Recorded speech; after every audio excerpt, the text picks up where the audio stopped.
Quand j'étais enfant, chaque matin, j'étais heureux de me lever.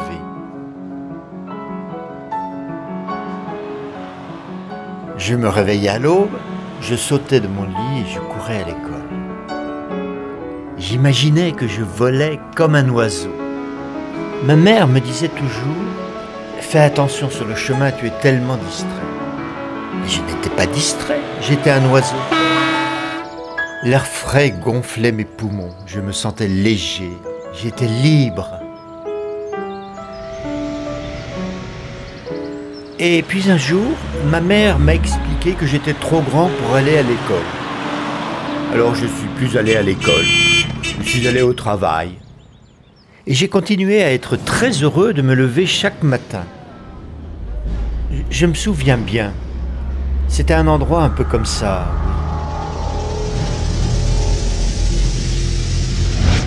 Oui, tout à fait comme ça.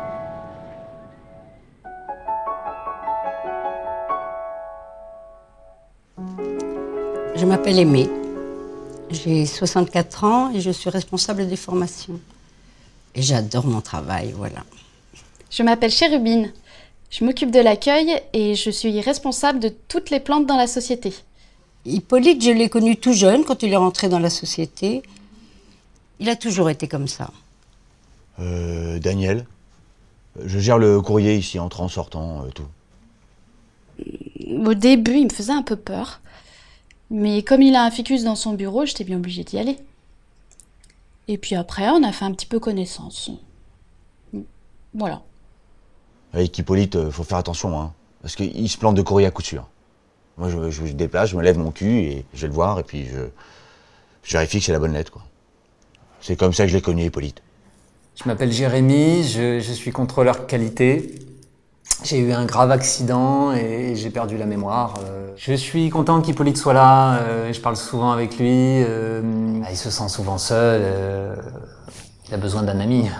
Hippolyte, c'est pas facile hein, de faire connaissance avec lui. Mais maintenant, on s'entend bien.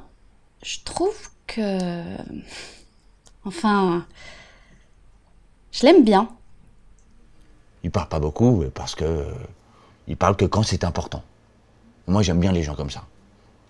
Oh, je sais qu'il est différent, mais... moi, je dis, chacun, il est comme il est, hein. Parce que je sais plus vraiment qui je suis depuis l'accident et... donc ça fait du bien d'avoir Hippolyte, voilà, c'est ça. Il connaît beaucoup de gens, il est là depuis longtemps, hein, alors... C'est sûr qu'on ne peut pas trop lui en demander. Il connaît un peu sur tout. Mais pour mes formations, moi, ça m'arrange. Enfin, quand il est là. Un jour, il n'était pas là. Et Christophe a dit qu'il pesait plus que son cul. Moi, je me moque pas des autres. Même quand c'est drôle, ça blesse. En plus, Hippolyte, c'est quelqu'un de très sensible, même s'il ne le dit pas. Avec Hippolyte, on a carrément des conversations, hein.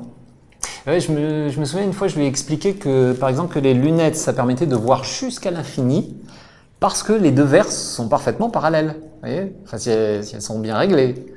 Ben, il a compris du premier coup. Hein. Ah, il est pas con. Si j'étais amoureuse de lui... Hippolyte, il regarde quand je lui dessine une serrure en perspective éclatée. Il trouve ça beau. Il me l'a dit, un texto. Ouais. Moi, des gars comme ça, un respect. Hein. Ils s'intéressent. Hein. Ils savent pas faire grand-chose, mais ils s'intéressent. Laureline a la compta au-dessus. C'est une copine. Elle dit la moisson... Non, c'est pas ça. L'amour a ses raisins que la moisson ignore. Une fois, il était triste. Il m'a dit qu'il devait prendre une décision. Voilà, moi, je lui ai dit que moi aussi, hein, les décisions, c'est plus ça.